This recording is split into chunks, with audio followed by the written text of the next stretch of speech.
just encourage people to take the time to figure out who they want to vote for, make an informed choice, and go out and vote either October 15th or at one of the advanced polls prior to that. Welcome to Kelowna Talks, where we explore the why behind the decisions that shape your city. Together, we open the curtain and dig deep into current issues, plans, and policies that come out of City Hall. Thanks for joining us as we talk about Kelowna and the topics that matter to you.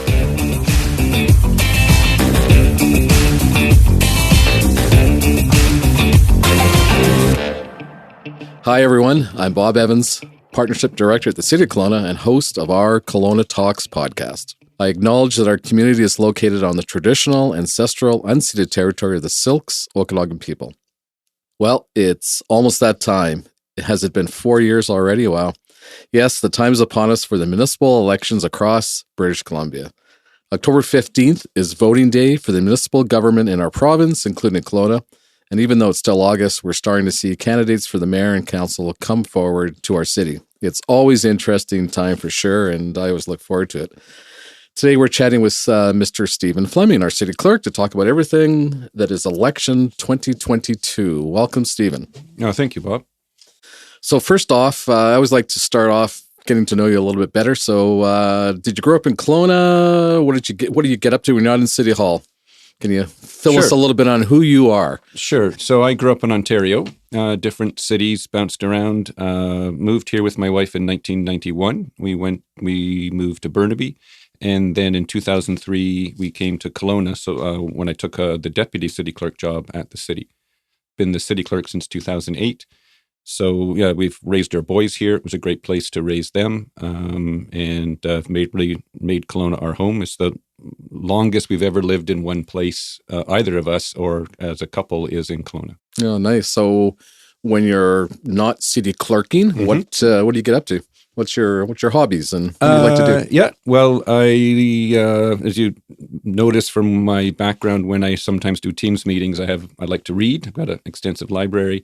I have an active interest in military history, and so have different interests that way as well. Okay, so what are you currently reading? Well, having said that, I'm actually reading really interesting. So it's a travel book, something a little different from me, called Empires of the Indus: The Story of a River, and it's a person who has traveled up the Indus River in India, and a combination of current and historical observations. The author spoke several of the languages, which makes it very interesting, and it's something a little different for me to read. I've also just started a book called Metropolis: The History of the City, which was published, I think, in 2020. I do have a number of books I like reading about the concept of the city, in particular ancient cities from thousands of years ago, because a number of the issues that we think we're facing aren't new. Came across a reference just yesterday when Cyrus the Great was building his new capital in 550 BCE. The big emphasis was on parks and gardens. And so very interesting things that we have the conversations today, parks and gardens. And how civilization goes round and round. Yes. And that there aren't necessarily new ideas. It's different ways of doing things. Yeah. Okay. Well, that's good. Thank you for sharing that. So back onto our topic. This must be a pretty interesting time for you in the 4-year cycle of council. How many elections have you been part of in your career? Well, I'd have to count that. So, how many fingers do you have in your hand? Is that what we're trying to figure out? So I was involved in 3 elections in different capacities in a municipality in the Lower Mainland before I came here. The first election here was in 2005. So nine elections and 2 by-elections. Okay. So this will be my 9th. So I'm going to come back and ask you some interesting things you've seen over those 9+ by-elections, because I'm sure there's lots of interesting stories, and I'm also sure we probably don't have time to hear all the stories, but we'll pick out a couple that may be of interest to our listeners. So now we're seeing people pick up nomination papers from City Hall, put their names out there. How does that work? Can you tell us about the nomination process? Sure. So right now, all people are doing is picking up a package. They're not officially legally candidates until they can hand them in. And that period starts August the 30th and will end on September 9th. So that's the time you can actually formally become a candidate, is in that period only. So every election, we have lots of people pick up packages. They don't always bring them back. It's about a 2/3 to 3/5 return rate, so maybe 60 to 65%. And it varies by race. Mayor is usually about half, councillor is a little higher. So this is indicating we'll have probably a lot of candidates, judging by the great number of packages that have gone out. But until you actually file, it's hard to say. Yeah, okay. We just checked the numbers this morning, and they were sitting at 12 candidates for mayor and 45 for council. Mm-hmm. So that's interesting from a percentage perspective on who goes where and who fulfills those requirements. 2014, we gave out 51 packages for councillor, and there ended up being, I think, about 30 on the ballot. Yeah. So we'll see what happens this year. The 4-year term, I think, makes a difference. It's quite a commitment. In 4 years, a lot can happen in your personal life and your professional life. And so I think that is a different than 3. It does make a difference of the commitment you're being asked to make. Okay, so based on that, tell us a little bit more about some of the key things that somebody that may be interested in running for office should know. The biggest thing is that council is a collective decision-making body, not an individual-making body, and that you need to convince a majority of your fellow members of council that your idea is a good one for it to happen. Right. You need a majority of council, which is usually 5 votes in our case. And if you don't get that, then it doesn't happen. And that you need to build that sort of collaborative, collective decision-making body. It's interesting that in Ontario, they've introduced some strong mayor legislation, which would be a first for the country. And we'll see how that goes over if it gets picked up in other places. But that's not the case in BC. So tell me a little bit more about that, the legislation side of it. What do you mean by that? Well, the mayor in BC, the mayor is 1 vote on council like everyone else. They're a member of council like the councillors are. They have some different duties and responsibilities as the leading, chairing the meeting, spokesperson for the municipality. But in terms of what's proposed in Ontario, the mayor would be able to appoint senior staff positions arbitrarily. Not just council. Right. They'd be able to present a budget to council. It's much more like an executive. They become an executive wing, which at local government, there is no executive. There's no cabinet like there is at provincial or federal. So it's quite a different governance model. Okay, so as I listen to you, and I've always wanted to ask you this because we'll get a little bit more in the election, but how did you get to be city? Like, what prepares somebody to be interested in legislation, being a city clerk, the organization of government? I just have to ask that question. Well, it's a great question because nobody goes. You can't see, but he has a smile. He has a twinkle in his eye. He likes this stuff, people. Yeah, nobody goes to school saying, "I want to be a city clerk," or "I want to go." Like, you can be a planner, you can be an engineer, you can be an accountant, all sorts of other things.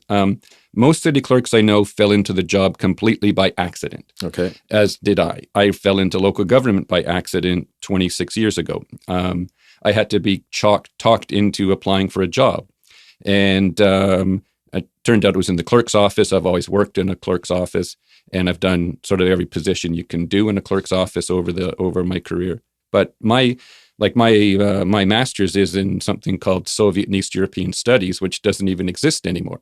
I went to Carleton in Ottawa, and at the time, Soviet studies was really big because it was the late 1980s. And then the Berlin Wall fell down, glasnost, the Soviet Union fell apart. And what do? I ended up, that training in hindsight really helped prepare me for, being able to analyze a problem, read legislation, write things like that, be able to present comfortably. But a lot of online learning. BC is very good for providing, once you're in local government, providing education and training for people in local government. And I've been fortunate to be able to take advantage of a lot of that. I've also participated in being, later in my career, someone who's then turned that around and helped teach other local government staff. Wonderful. Okay. Had to ask that question. Yeah. Back to the election. We touched on it a little bit, and there's probably a lot of misconception about the role of council and what they can and cannot do. Can you help us understand a little bit about that authority chain between, I guess, just the local residents, council, mayor, and staff? Sure. So in, going back to your high school, civics class that we all either didn't get or slept through, in Canada, there's only 2 recognized forms of government, and that's provincial and federal.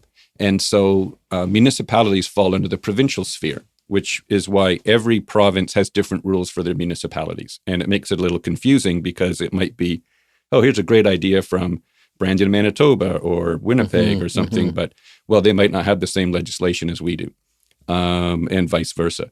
So we can do basically what the province allows us to do, and we're creatures of the province. Right. So we also can't go into, say, federal rules. A number of years ago, there was a initiative, a number of municipalities passed bylaws banning shark fin soup because they were concerned with how sharks were caught and things like that. Those bylaws were deemed to be unconstitutional because oceans are a federal responsibility.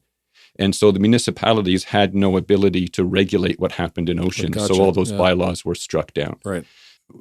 We had a candidate last election propose a sales tax on marijuana. You can't do that.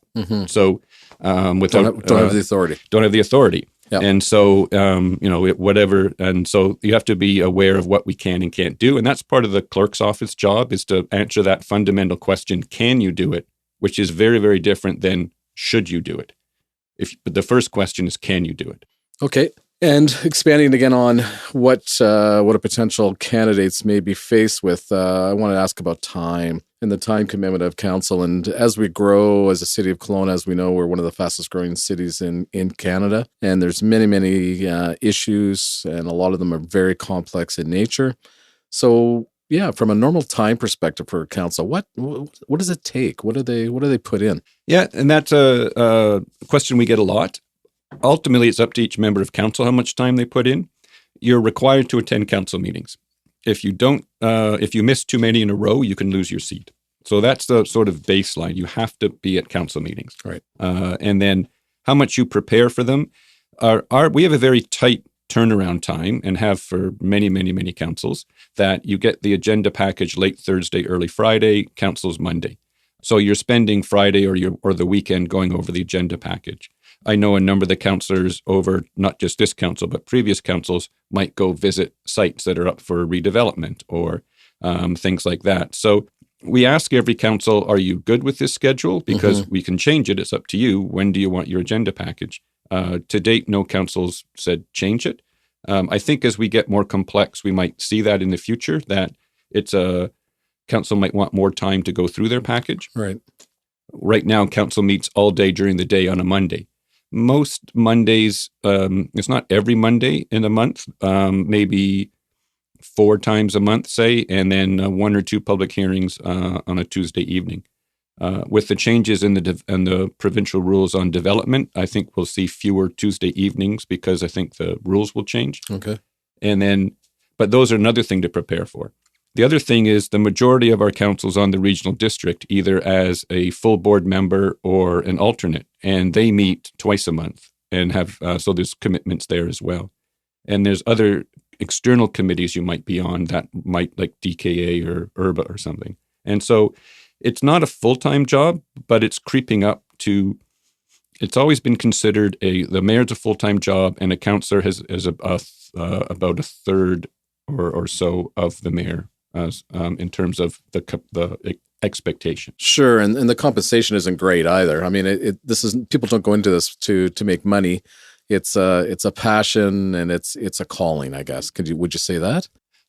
Yeah, you never know what people's motivations are. I guess it'd be enough. a good question to ask all the candidates who are running. Like, I don't know why 45 people have picked up, or if you include mayor, why 57 people have picked up a package, what their motivations are.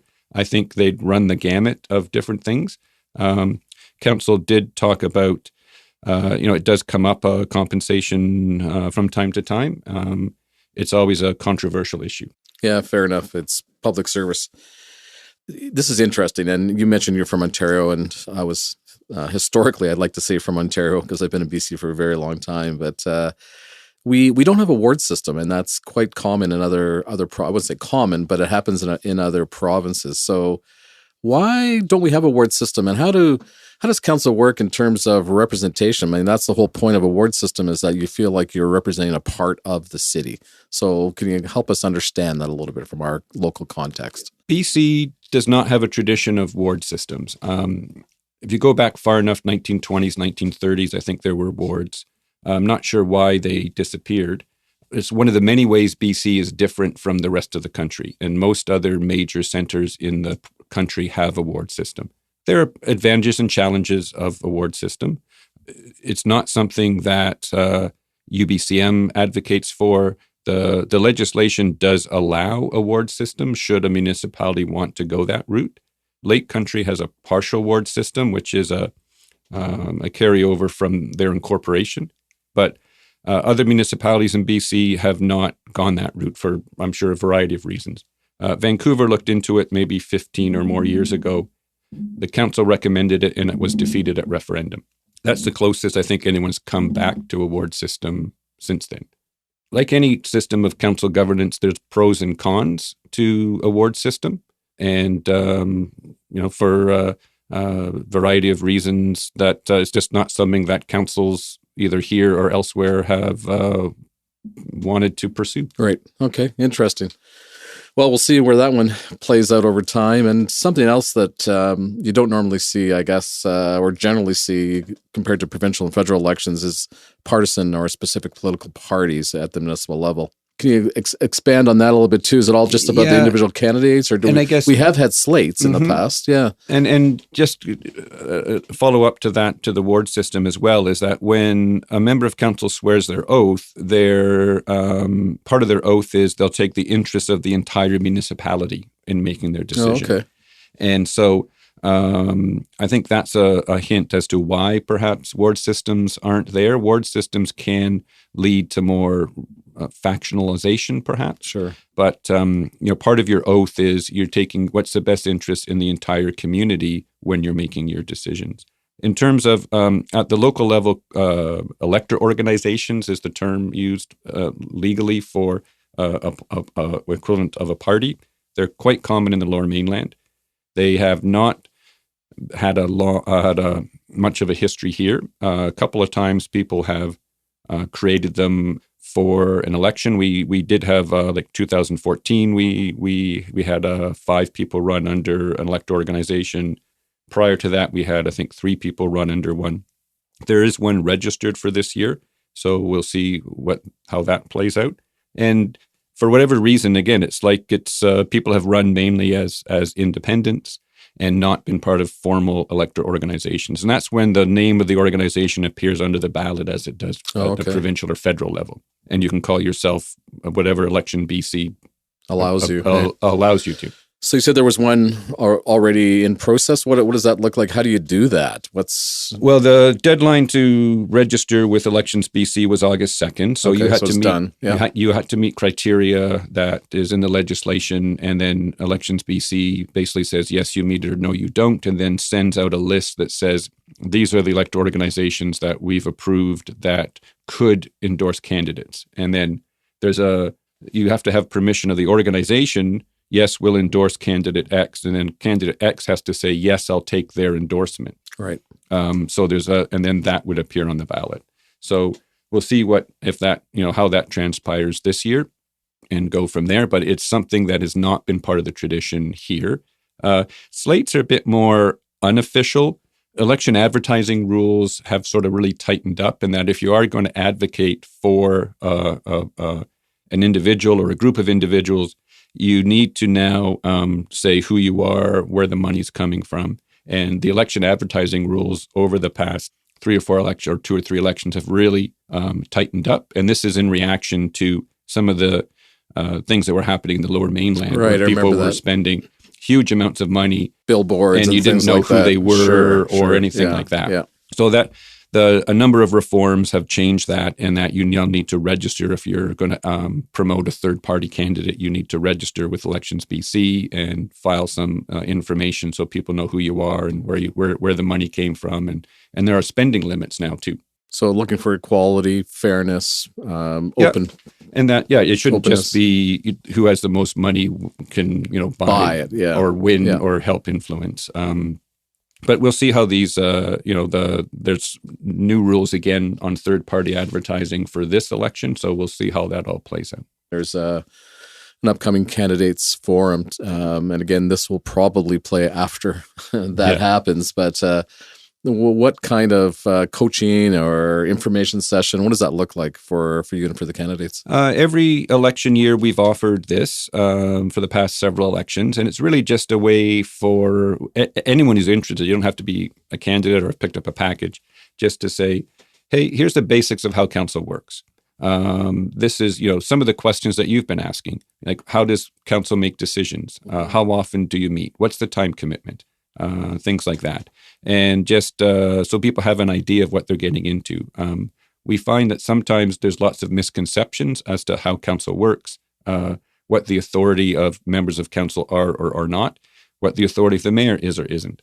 And so better to know that before you decide to run than say you get elected and then you find out, oh, well, what I wanted to change is actually something that the province or the federal government has control over, not the municipality or something. And over a 4-year term, there's like all sorts of things that we'll be dealing with 4 years from now that we haven't even thought of right now. Mm-hmm. And just to get an idea of, this is what you're, the sort of this is the adventure you're proposing that you're about to go on should you convince the public that you're one of the successful candidates. Interesting choice of words, adventure. I think it is an adventure for many, many people. And we've seen lots of different candidates come through City Hall over the years. So which cycles back to what I asked you early on, which is, maybe this is maybe a bit controversial and we have to obviously keep identities confidential, but any good stories you can share with our listeners as we get close to our close here that would bring a smile to our face? Every election, whether it's federal or provincial or municipal, the biggest issues are always around election signs, their placement, where they are. And I know there was when we now hand out a little do's and don'ts in photographic form, saying here's a picture of a sign put up lawfully, here's a sign not so, make sure you do it right way. And we had to add one that said don't put a sign near this. And there's the natural gas lines and there's those white and red warning signs that says there's a natural gas line nearby. Well, don't put a stake in the ground here. Yeah. Well, a candidate put a sign right near one of these things, and they hammered them in with 2 feet pieces of rebar because because lots of signs get vandalized and broken and things like that. Yeah. And they said, no one's going to take my sign. And how they didn't literally blow themselves up is beyond us. Like we looked at it because it was also unlawfully placed because it was a safety sightline issue. Right. And bylaw went to remove it and we're like, whoa, we're not removing that. So we got the candidate to come and remove it. They didn't blow up a second time. They also weren't successful getting on council, but so we actually now have in our sort of sign guideline, do not put a sign anywhere you see one of these natural gas line warnings. Okay, that's a good. It did make me laugh, and it's a good story, and it's safe, and there's no particular person. That person, if they're listening to this, will know who it is, but that's okay. So is there? When you come to a close here, is there anything we missed that you'd like to get across to our listeners, Stephen, in terms of the election process? Just that I'd encourage those listening to vote. It can be a bit daunting figuring out. We do get complaints saying, "Oh, there's too many candidates. How am I supposed to know?" We will list all of them on our website with links to their social media or websites, and just encourage people to take the time to figure out who they want to vote for, make an informed choice, and go out and vote either October 15th or at one of the advanced polls prior to that. Right. That's a good place for us to end because typically, what's our normal turnout from percentage perspective on municipal 30 to 33%. It's not great, but it's been consistent around 30 to 33%. Okay. Yeah. Well, let's get out there, everybody, and let's try to bump that percentage up, just similar to the expanding candidate list here. And let's hope that nobody blows up. We can all get to the polls and bring ourselves in a new council. So thank you very much. And mayor, of course, and school trustees. So thank you for your time. I really appreciate it. And let's see how things play out over the next 2 months. Mm-hmm. Okay. Thank you. Thank you for listening to this episode of Kelowna Talks. For more conversations about topics that matter in your community, subscribe on Spotify and Apple Podcasts. If you liked what you heard, give us a 5-star rating and review, and share Kelowna Talks with your friends and neighbors. For more information about this podcast and other big community conversations, visit kelowna.ca/community stories.